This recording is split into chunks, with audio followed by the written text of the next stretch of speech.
Hello guys, hope you all are doing fine.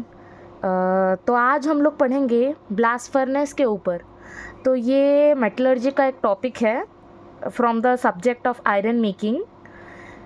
तो हम लोग अभी इसी के ऊपर थोड़ा सा मैं वीडियोस बनाऊंगी so that people who are facing difficulty in this subject will find it easy. मैं ट्राई करूँगी जितना हो सके उतने ही सिंपल और इजी वे में आप लोग को सब्जेक्ट को समझा सकूँ।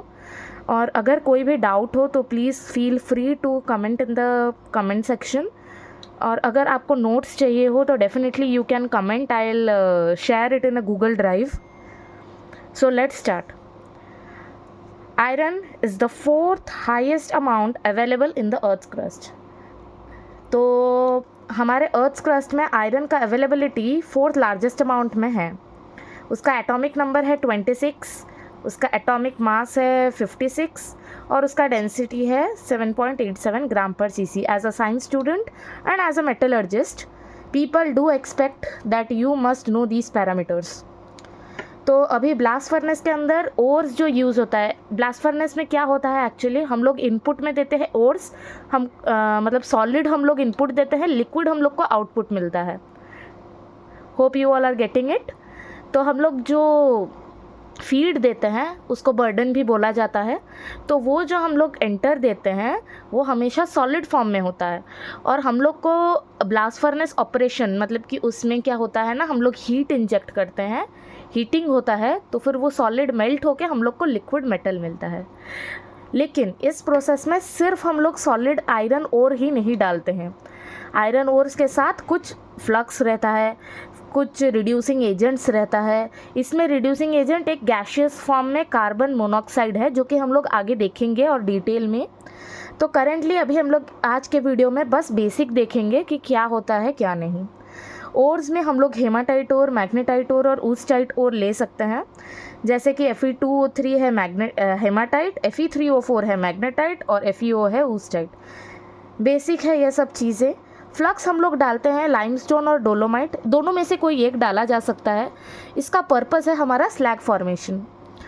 अभी स्ट्रक्चर ऑफ ब्लास्ट फर्नेस कैसा रहता है, अगर आप लोग को नहीं मालूम तो मैं बता देना चाहती हूँ। ओके, तो देखिए बच्चों, हमारा ब्लास्ट फर्नेस का स्ट्रक्चर कुछ ऐसा रहता है।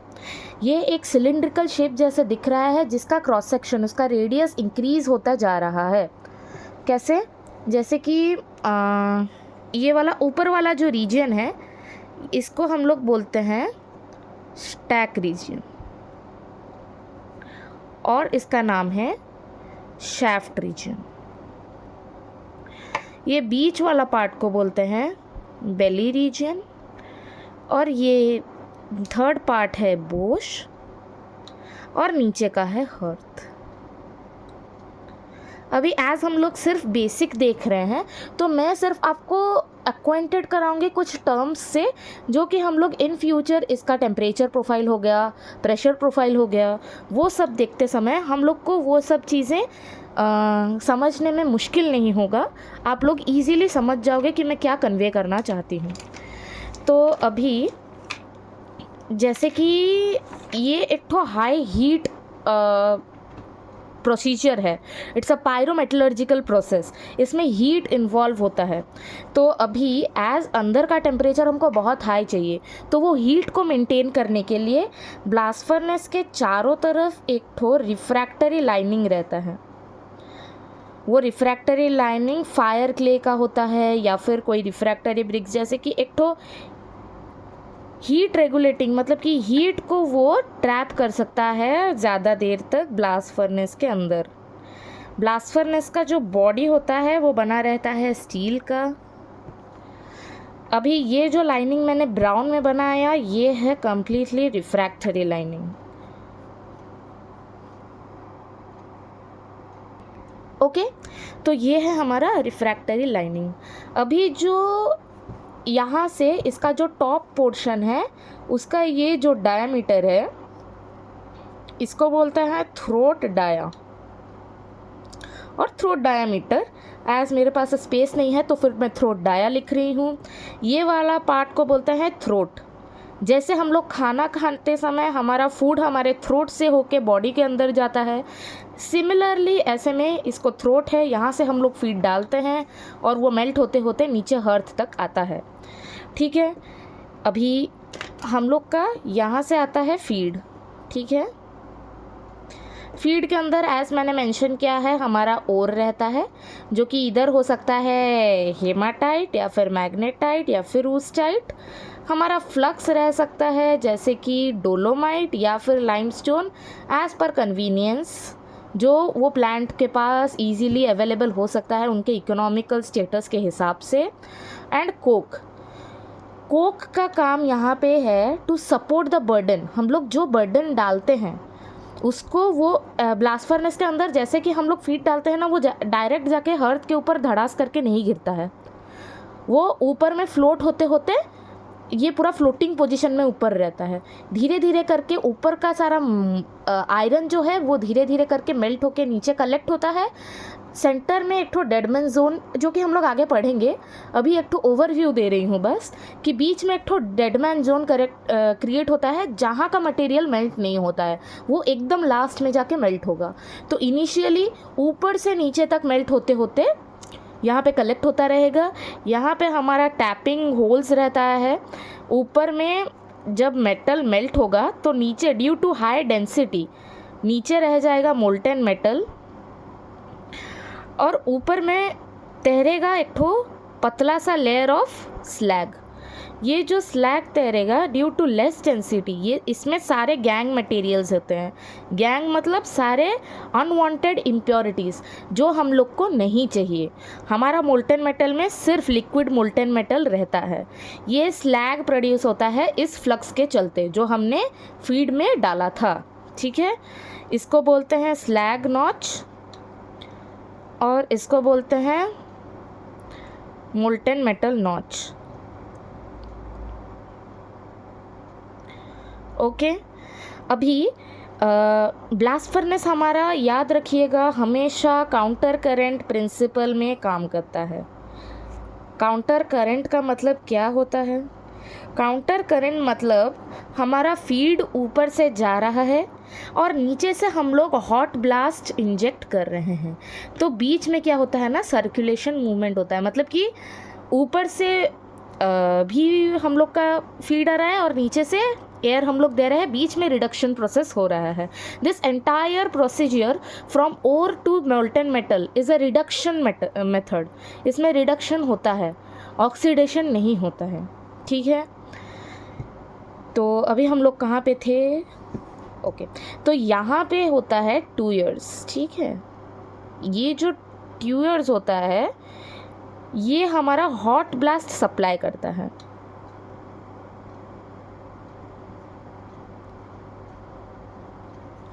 ओके, इसे हम लोग बोलते हैं क्या? ट्यूयर्स। ठीक है, अब जबकि अंदर रिडक्शन हो रहा है तो कुछ गैसेस भी इवॉल्व हो रहे होंगे, तो ऊपर से क्या निकलता है? ऊपर से निकलता है टॉप गैसेस। अभी टॉप गैसेस में क्या क्या रहता है? हमारा CO रहता है, CO2 रहता है और N2 रहता है। इसमें से CO जो है ये है हमारा मेन रिड्यूसिंग गैस, और मेन रिड्यूसिंग एजेंट। इसी के चलते अंदर में सारा रिडक्शन प्रोसेस हो रहा है। ठीक है, होप आप लोग को समझ आ रहा है मैं क्या बोलने को ट्राई कर रही हूँ। इसके चारों तरफ एक ठो बसल पाइप कह के पाइप रोटेट होता है, जिसके देखिए एज मैं ये 2D में ड्रॉ कर रही हूँ, आपको सिर्फ 2 ट्यूयर्स दिख रहे होंगे, बट एक्चुअली में 2 ट्यूयर्स नहीं होते हैं, 32 ट्यूयर्स होते हैं या फिर उससे ज़्यादा भी हो सकते हैं। तो depending upon the capacity of the blast furnace उसमें ट्यूयर्स ऐड किया जाता है, कितना वो प्रोड्यूस कर सकता है, कितना हमको प्रोडक्शन चाहिए, कितना बड़ा ब्लास्ट फर्नेस है, बेस्ड ऑन दैट हम लोग का कितना नंबर ऑफ ट्यूयर्स हमको चाहिए वो वेरी करता है। ये पाइप को बोलते हैं बसल पाइप। इसी बसल पाइप से कनेक्टेड रहते हैं सारे tuyeres. Surrounding the entire blast furnace. अगर हम लोग इमेजिन करें, आप लोग क्लोजली इमेजिन कीजिए, एक ठो सिलेंडर रखा हुआ है, उसके चारों तरफ एक ठो पाइप बांध के उसमें छेद कर दो और उसी छेद में कुछ पंप लगा दो। एग्जैक्टली उसी मैकेनिज़्म से काम करेगा ये, ठीक है। अभी ये जो स्ट्रक्चर है ब्लास्ट फर्नेस का, ये एक ठो सिलेंडर के स्ट्रक्चर जैसा है जिसका डायमीटर एक्सपैंड कर रहा है। अच्छे से दिख रहा होगा कि छोटे से बड़ा हो रहा है ये। अगर सपोज़ इसका डायमीटर हम लोग x कंसिडर करेंगे तो फिर यहाँ आते आते ये ऑलमोस्ट डबल हो चुका है, ऑलमोस्ट ये 2x कंसिडर किया जा सकता है, ठीक है। तो अभी ये होने का रीज़न क्या है? रीज़न है जो स्टैक रीजन और शाफ्ट रीजन में हमारा जो सब रिएक्शंस हो रहा है उसी के चलते हमारा एक्सपैंड हो रहा है। अभी एक तो सॉलिड है, वो पहले एक्सपैंड होते होते होते होते फिर मेल्ट होगा, तो उसका वॉल्यूम बढ़ रहा है, तो फिर इसीलिए इसको भी बड़ा कर रहे हैं हम लोग, उसका डायमीटर भी इंक्रीज़ कर रहे हैं। समझ आ रहा है? फिर अभी जो ये हॉट एयर से जो हॉट ब्लास्ट जाता है ना, ये प्योरली ऑक्सीजन होता है। हॉट ऑक्सीजन को इंजेक्ट किया जाता है। ऑक्सीजन को क्यों डालते हैं ये सब मैंने मेंशन किया रखा है। अगर आप लोग बोलोगे तो फिर मैं इसको नोट्स के हिसाब से आप लोग को दे सकती हूँ। तो ऑक्सीजन जो हम लोग देते हैं, इंजेक्ट करते हैं, क्यों? क्योंकि इसका एफिनिटी बहुत ही हाई है कार्बन के साथ रिएक्ट करने के लिए। ये बहुत जल्दी कार्बन के साथ रिएक्ट करता है।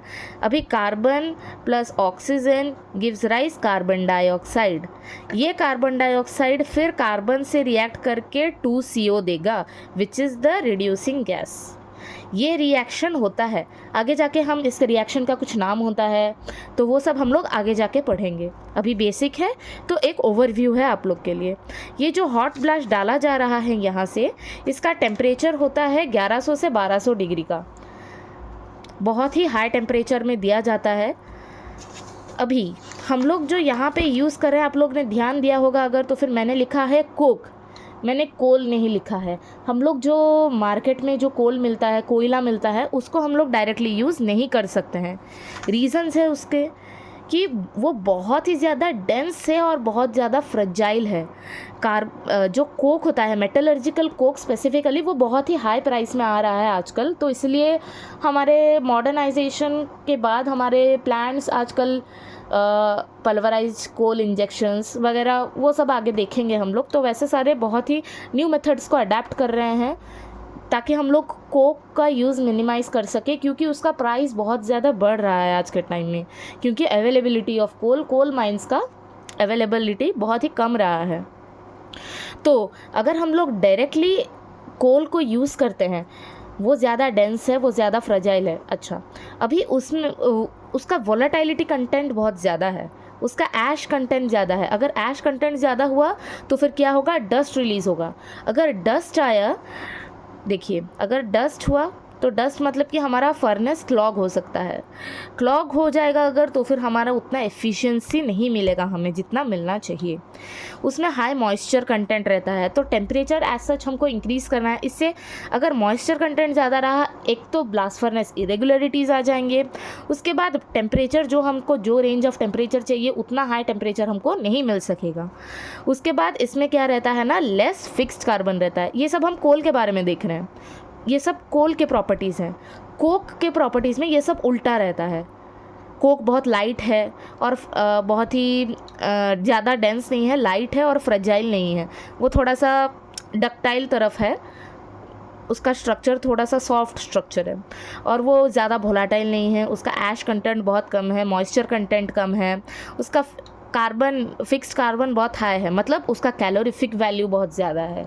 कैलोरीफिक वैल्यू क्यों चाहिए हम लोग को? टेम्परेचर रीच करने के लिए, हाई टेम्परेचर, ठीक है।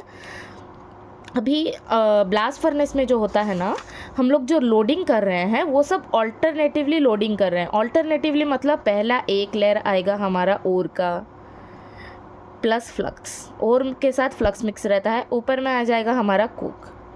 फिर एक लेयर आएगा ओर एंड फ्लक्स, फिर दूसरा लेयर आ जाएगा कोक। तो ऐसे ऑल्टरनेट लेयर्स में हम लोग चार्जिंग करते हैं।